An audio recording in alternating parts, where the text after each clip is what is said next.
देवादिदेव भगवान महादेव शिव और जगत जननी माँ जगदम्बा के चरणों में नमन करते हुए प्रयागराज महाकुंभ से मैं श्री पंचदशनाम जूना अखाड़े का महामंडलेश्वर यति नरसिंहानंद गिरी आज 16 जनवरी 2025 का दिन है। मुझे लगभग 10 दिन हो गए हैं महाकुंभ में आए हुए।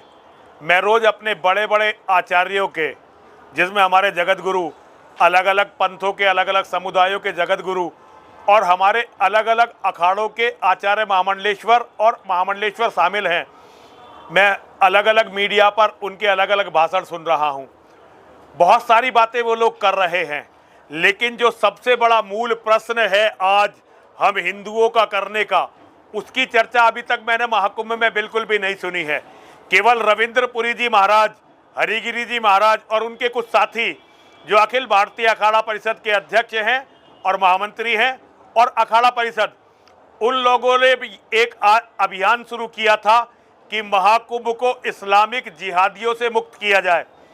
और हमारे श्री महंत रविंद्रपुरी जी महाराज जो अखाड़ा परिषद के राष्ट्रीय अध्यक्ष हैं और निरंजनी अखाड़ा के अध्यक्ष हैं, वो लगातार इसके बारे में बड़ी अच्छी तरह दृढ़ता से बोल रहे हैं।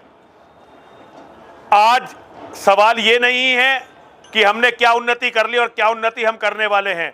सबसे बड़ा सवाल ये है कि जिस तरह भारत में इस्लामिक जिहादियों की, मुसलमानों की आबादी बढ़ रही है, अगले 10 वर्षों में जब भारत का प्रधानमंत्री मुसलमान होगा तो क्या सनातन धर्म जीवित रह पाएगा? ये आज मूल प्रश्न है, ये सबसे जरूरी प्रश्न है, लेकिन हमारा कोई भी धर्माचार्य इस पर चर्चा भी नहीं करना चाहता है। मेरी समझ में ये नहीं आ रहा है कि क्या हम इस मूल प्रश्न से बचकर सनातन धर्म को बचा पाएंगे। मैं अलग अलग मंचों से अपने धर्माचार्यों के द्वारा सुनता हूं कि बहुत जल्दी भारत जो है जगत गुरु होगा, लेकिन मैं उन्हें बताना चाहता हूं जो जगत गुरु भारत होगा वो सनातन जगत गुरु नहीं होगा, वो इस्लामिक जगत गुरु होगा। क्योंकि आज भी इस्लाम की सबसे बड़ी संस्थाएं, जिसमें सबसे बड़ी संस्था दारुल उलूम देवबंद है, और दारुल उलूम देवबंद की 2 अन्य संस्थाएं तबलीगी जमात और जमीयत उलमाए हिंद, ये पूरी दुनिया के इस्लामिक जिहादियों की गुरु हैं। ये 3 संस्थाएं हैं जो पूरी दुनिया के इस्लामिक जिहादियों की गुरु हैं। मैं ये बताना चाहता हूं सारे हिंदुओं को, अगर हमने इस महत्वपूर्ण प्रश्न पर महाकुंभ में भी विचार नहीं किया तो आप बताइए कि धर्म के लिए महाकुंभ की उपयोगिता क्या रह जाएगी।